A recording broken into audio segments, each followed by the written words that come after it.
started surfing on Lake Michigan in the fall of 1998, so this year makes 20 years surfing on the Great Lakes.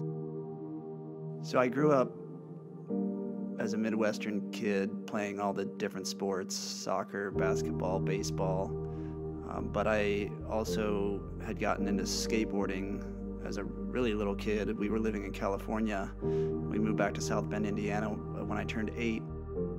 I went to the beach in the summers, as a lot of Midwestern kids do, and I happened to see some guys on a surfboard.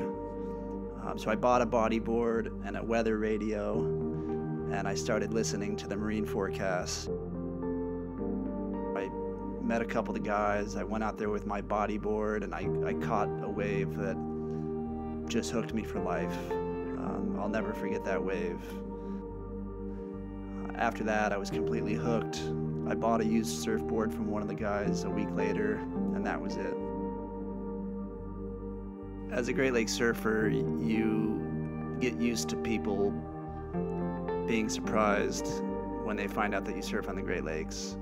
There's always that shock value for a lot of people, and especially when they find out that you surf on the Great Lakes in the winter, there's an even bigger shock value.